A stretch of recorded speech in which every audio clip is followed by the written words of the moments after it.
Assalamualaikum warahmatullahi wabarakatuh pada para siswa-siswi SMP ya, terutama kelas 7 karena ini materinya tentang besaran dan ini wajib ditonton ya, karena ini akan menjelaskan tentang besaran dan satuan dengan materi tambahan yaitu materi Olimpiade Sains Nasional. Oke, selamat menyaksikan.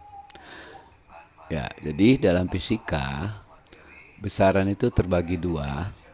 Ada besaran vektor ya, ada besaran skalar ya. Besaran vektor itu yaitu besaran yang mempunyai nilai dan arah. Misalnya contohnya besaran gaya. Jadi gaya itu termasuk besaran vektor. Kenapa? Karena mempunyai nilai yaitu dengan satuan Newton dan arah, misalnya ke utara. Misalnya Ali mendorong meja sebesar 60 Newton ke utara ya. Itu contoh besaran vektor. Jadi besaran vektor adalah besaran yang punya apa? Nilai dan arah. Sedangkan satu lagi adalah besaran skalar.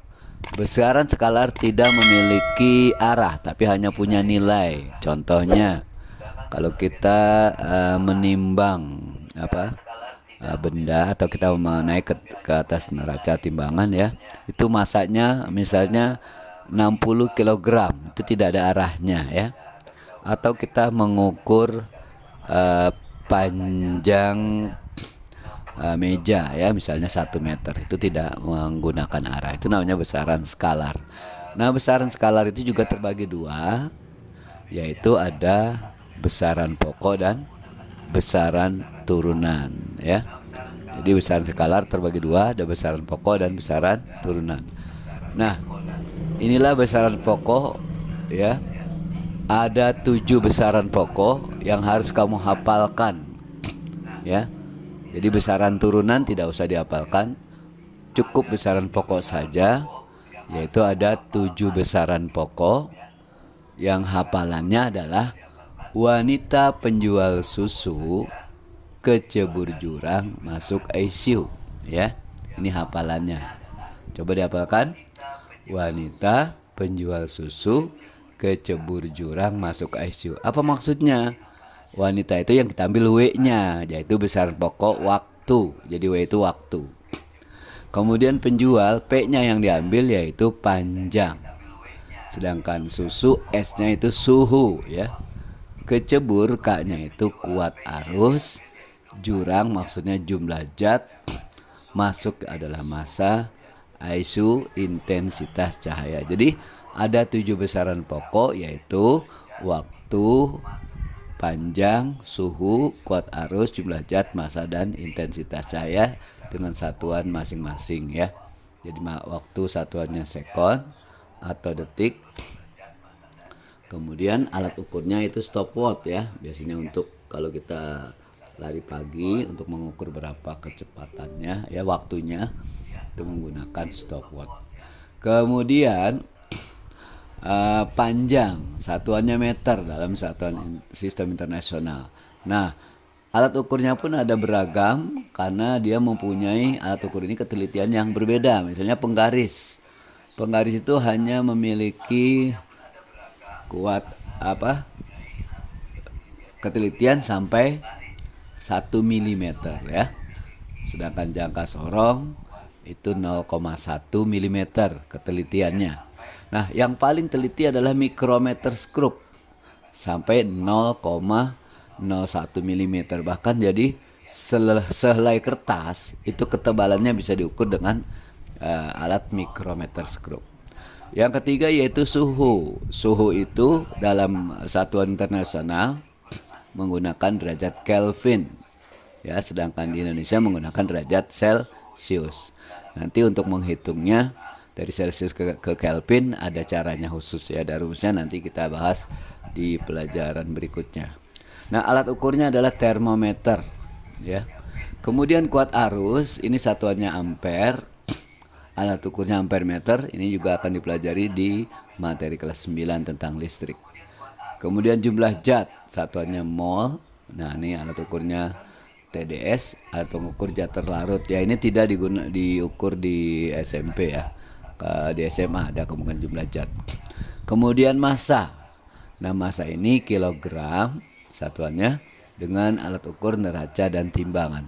Nah dalam kehidupan kita sehari-hari kita kadang-kadang suka salah. Jadi kita ingin mengukur berat mengukur massa tapi dibilangnya berat. Ya contoh kita mau naik ketimbangan. Berapa sih berat kamu? Misalnya 50 kg. Sebenarnya itu salah. Itu hanya massa.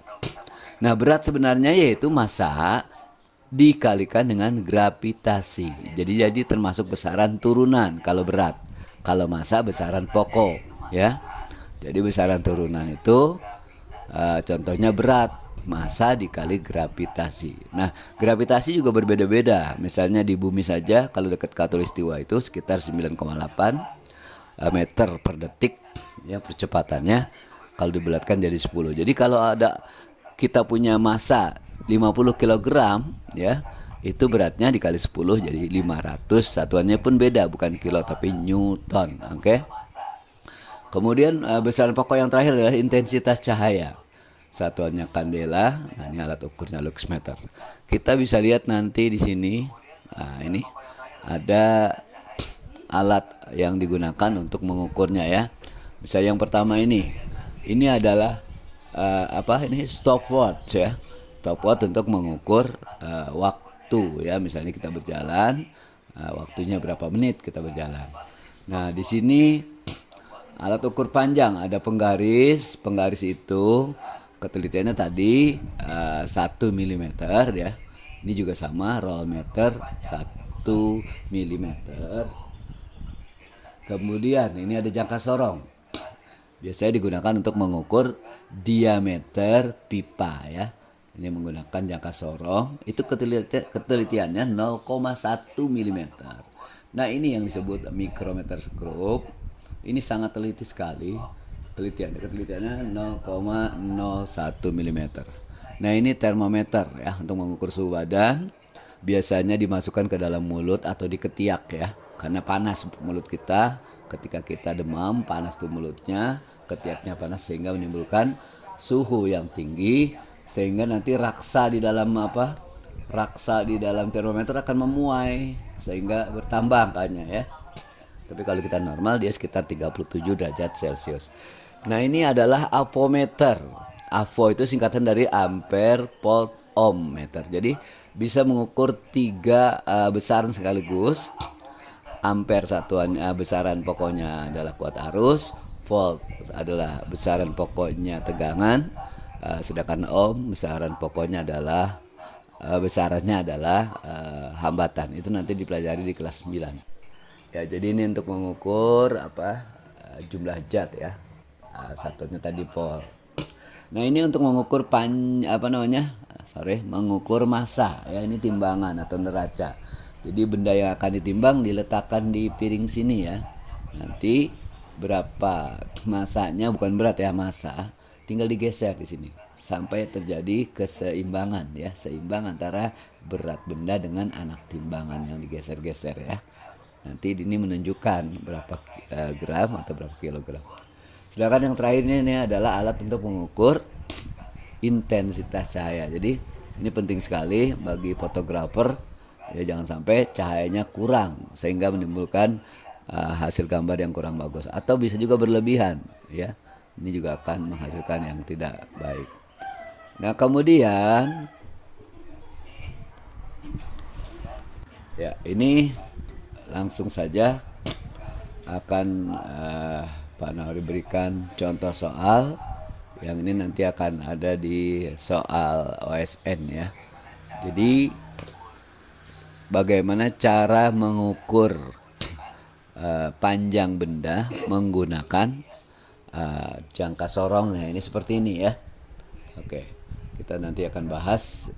Nah, ini dia pembahasan untuk mengukur jangka sorong ya. Kita lihat di sini. Jadi di sini ada angka yang di atas 3 cm sampai 4 cm. Berarti ini panjang sekali tapi 1 cm. Memang diperbesar ya. agar bisa dibaca. Jadi kalau jaraknya terlalu dekat susah dibaca. Nah, antara 3 dan 4 cm ini dibagi 10 mili. Dibagi 10 skala ya. 1, 2, 3, 4, 5, 6, 7, 8, 9, 10. Jadi 10 mili ini. Oke. Jadi 10 mili. Maka untuk menghitung skala utama tinggal kita hitung dari 3 ini. Berarti 3,1, 3,2, 3,3, 3,4, 3,5, 3,6, 3,7 ya. Berhenti sampai di angka 0 ya. Jadi tadi sampai di angka 0 berapa? 3,7. Ya, berarti skala utamanya adalah 3,7, satuannya apa? Sentimeter ya. Namanya adalah berapa tadi? 3,7 ya. Dalam satuan sentimeter ya. Jadi cara menghitungnya tadi 3, kemudian 3,1, 3,2, 3,3, 3,4, 3,5, 3,6, berhenti sampai di angka 0 ya. Jadi hasilnya 3,7 cm ya. Nah, itu adalah skala utama ya, 3,7 cm. Oke. Kemudian berikutnya kita menghitung skala yang kedua, yaitu skala Noniusnya ya. Skala Nonius ya, kita menghitungnya dari angka 0 yang bawah. Jadi 1 mili tadi dipecah lagi jadi 10 ya. Berarti ini 0 ya. Kemudian 1 mili, 0,1 mili, karena 1 mili dibagi 10 kan, berarti 1/10 ya. Jadi 0,1 mili, 0,2 mili, 0,3, 0,4 sampai 0,10 mili. Nah, 0,1 mili karena ini satuannya senti, berarti dibagi 10 ya kan. Kemudian mili dibagi 10 lagi ke senti, berarti jadi 0,01. Artinya apa? 1/100 ya. Jadi cara membacanya adalah ini bukan 0,1 mili ya betul 0,1 mili tapi dijadikan senti. Jadi 0,01 senti. Ini 0,2. Nah, ini 0,03. Ulangi. Ini 0,01, 0,02, 0,03 cm. Nah, pertanyaannya, kenapa kita berhenti di 0,03 cm? Karena ini garis yang sejajar, lurus dengan yang di atas. Jadi kita berhentinya sampai tegak lurus nih ya, antara yang garis atas, skala atas dengan skala bawah nyatu. Yang lain kita lihat tidak ada yang sejajar ya. Oke. Jadi kita berhenti di angka di garis ketiga. Yang bawahnya ya. Garis ketiga dibacanya jadi 0,03 cm. Nah, setelah itu baru kita jumlahkan antara skala utama yang 3,7, tinggal tambah 0, 3,70 ya, sama saja. Ditambah 0,3. Berapa hasilnya? Oke. Jadi 0,33, 7 tambah 0, 7, 3 tambah 0, 3. Jadi hasilnya 3,73 cm. Oke. Itu jawaban nomor 1 ya. Oke. Kita akan berlanjut ke latihan soal yang kedua, yaitu tentang besaran pokok ya, masih besaran pokok tentang mengukur dengan mikrometer skrup. Oke, kita lihat mikrometer skrup caranya adalah seperti ini. Jadi ini juga sama, menggunakan dua skala. Skala utama yang ada di kiri ini ya, sebelum ini putaran ya, ini diputar, ini aslinya diputar ya. Yang ini skala Nonius. Nah, cara membacanya adalah 0, 1 sampai 5 ini dalam satuan mili ya. Jadi berarti setelah 0 berapa? 1 mili, 2 mili, 3 mili, 4 mili, 5 mili. Sedangkan skala yang bawah itu 0,5. Berarti setelah 0 harusnya bukan 1 dulu tapi 0,5. Ya, setelah 0,5 baru 1. Setelah 1 1,5 ya. Setelah 2 di bawahnya 2,5. Setelah 5 di bawahnya berarti 5,5. Nah, kita lihat di sini garisnya sampai 10 yang di atasnya ya. 10 kemudian dibaca bawahnya. Berarti berapa? 10,5 ya. Jadi hasilnya yang utama, skala utama maksudnya ya, itu adalah berapa? 10,5 milimeter ya. 10,5 milimeter. Boleh 50 ya, sama saja. 500, 50, 5000 sama saja. Di belakang koma 0 tidak dihitung ya. Oke, jadi 10,5 milimeter, 10,5 milimeter dihitungnya dari mana tadi? Yaitu di atas angka 10, di garis bawahnya koma 5, jadi 10,5 milimeter. Sedangkan skala Nonius dilihat yang sejajar ya, yang sejajar dengan sumbu utama nih. Sumbu utama ini yang di tengah nih ya, di tengah nih. Lurusnya di angka berapa? Nah, kebetulan lurusnya di angka 0. Tapi kalau lurusnya di angka 5, misalnya kita putar ke bawah, 5-nya lurus sama ini, sama sumbu utama, maka dibacanya 0,05 milimeter ya. Kalau misalnya 45 yang sejajar, berarti 10,5 ditambah 0,45 milimeter ya. Jadi skala Nonius itu dilihat dari garis yang sejajar dengan sumbu utamanya ya. Jadi sekali lagi ini sumbu utama, kemudian ini yang sejajar adalah angka 0 ya. Kebetulan ini angka 0 bukan angka yang lain. Jadi kalau misalnya angka 5 ya ini harusnya 0,05 ya. Kalau harus sejajarnya dengan 45, maka skala Noniusnya adalah 0,45. Sedangkan ini yang sejajar adalah angka 0. Berarti skala Noniusnya berapa? 0,00 milimeter ya. Skala utamanya adalah skala Noniusnya 0,00 milimeter. Harus 2 angka di belakang koma ya. Oke. Jadi itu cara membaca mikrometer skrup ya. Jadi skala utama tadi adalah 10,5, sedangkan skala Noniusnya adalah 0,00 milimeter. Tinggal kita jumlahkan saja ya. Kita jumlahkan jadi berapa? Nah, 5-nya ditambahkan 0, 50. Sekali lagi 0 di belakang koma tidak mempengaruhi penilaian, tidak mempengaruhi jumlah ya. Jadi mau di berapapun 0-nya sama saja.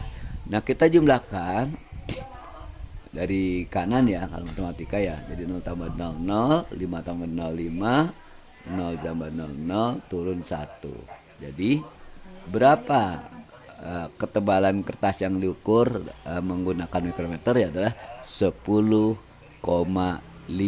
milimeter. Boleh juga dibaca 10,50 milimeter. Oke ya. Seperti itu untuk menghitung mikrometer skrup ya. Kita lanjutkan. Ya. Tadi ada besaran turunan ya. Kita lihat di sini. Jadi besaran terbagi dua, pada besaran skalar, ada besaran vektor, ada besaran turunan. Nah, besaran turunan ini kalau pokok tadi ada 7, kalau besaran turunan tidak terbatas. Contoh kita ambil misalnya di sini ada 6. Kecepatan. Kecepatan itu turunan dari mana? Kita tahu kecepatan itu velocity ya. Rumusnya adalah jarak atau S dibagi T. T itu time, waktu. Jadi kecepatan adalah jarak dibagi waktu. Jarak satuannya meter sama dengan panjang ya. Jadi jarak tuh panjang sama ya, tinggi lebar itu sama.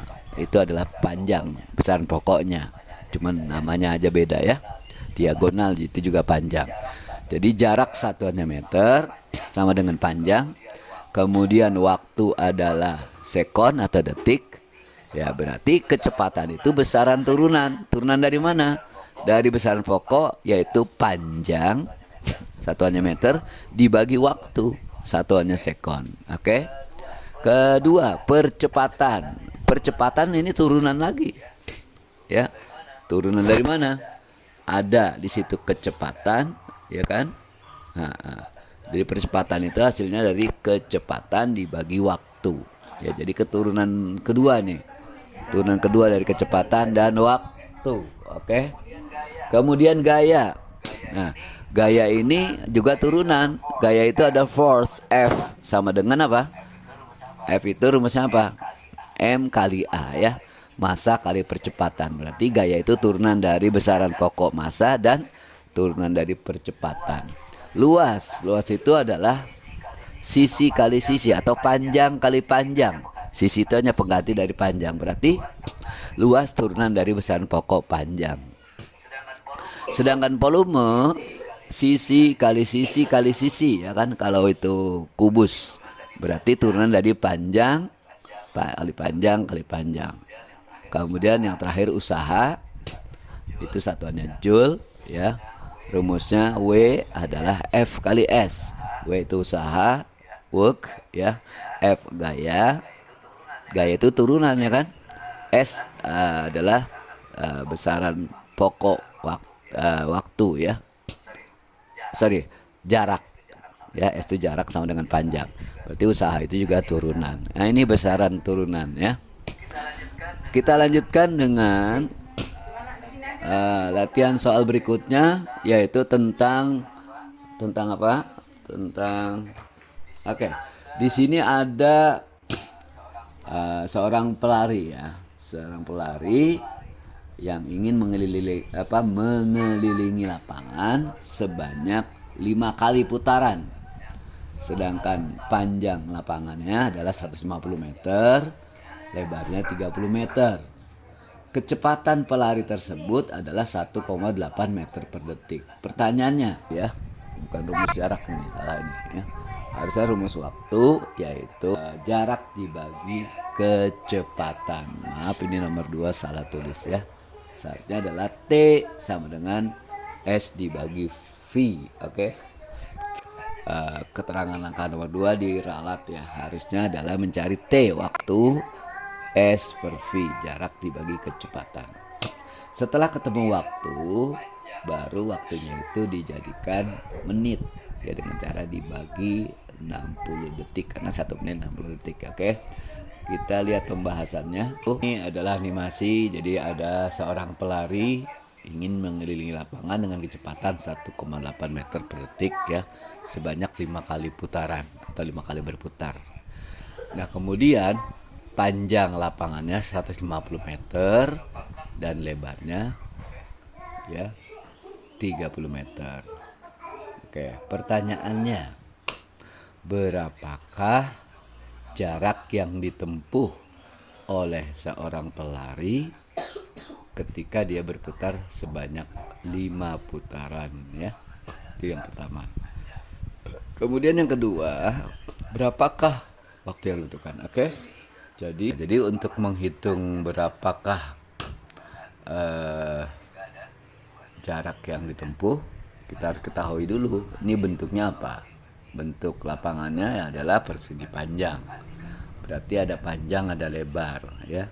Jadi kalau kita berlari keliling lapangan, panjangnya ada berapa kali? 2 kan? Lebarnya juga ada 2, itu 1 putaran ya.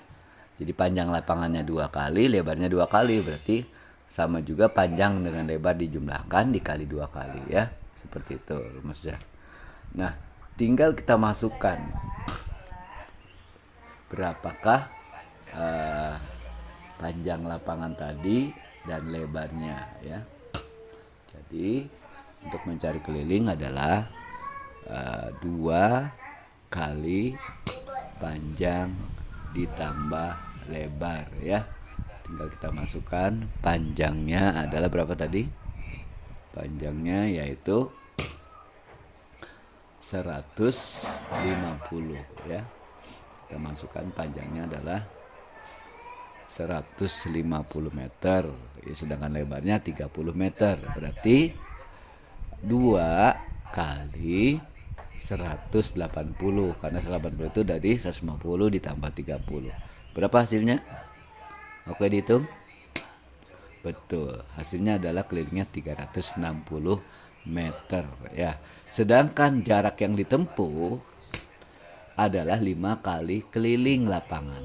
Kalau kelilingnya sudah ada 360, berarti jarak yang ditempuh tinggal dikalikan 5. Coba dihitung. Ya. Berapa? 5. Nah, betul. Jawabannya adalah 1800 meter ya. Itu. Jadi pelari itu berlari sejauh 1800 meter. Berapa kilo itu? 1,8 kilo ya, lumayan jauh. Nah, kemudian yang ditanya adalah berapakah waktu yang dibutuhkan untuk mengelilingi lapangan tersebut ya, untuk berputar sebanyak 5 kali.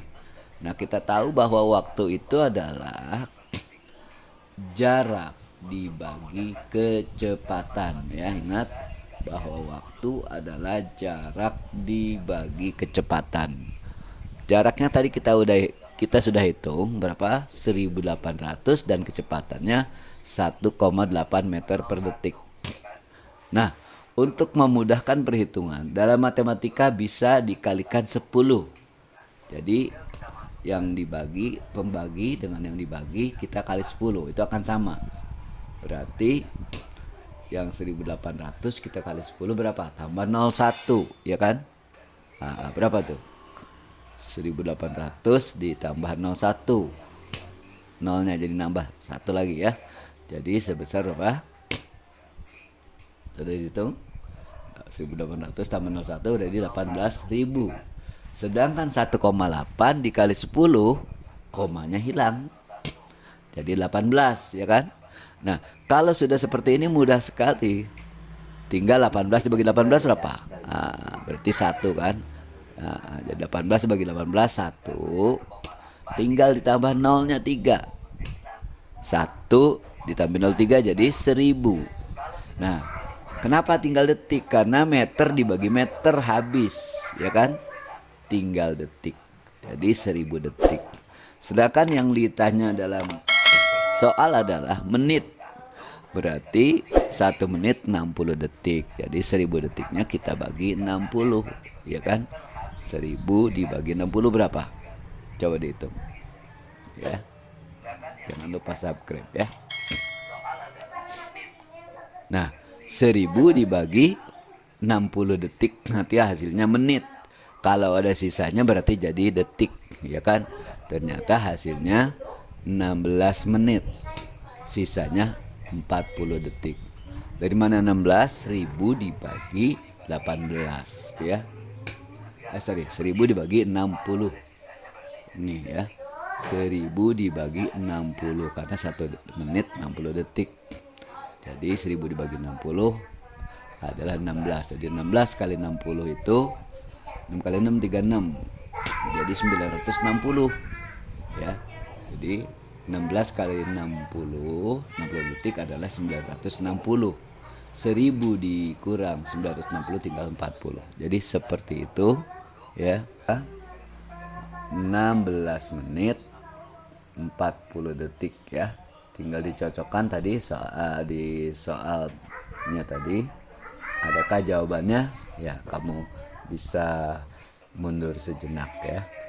Apakah ada jawabannya? Terima kasih. Assalamualaikum warahmatullahi wabarakatuh.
Kemudian yang kedua, apakah ya,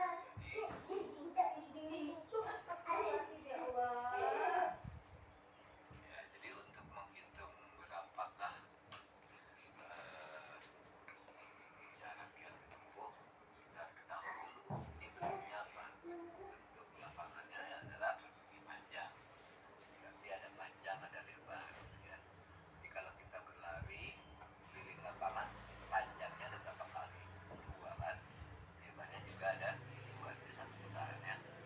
Panjang lapangannya dua kali, lebarnya dua kali, berarti sama juga panjang dengan lebar dijumlahkan dikali dua kali ya, seperti itu.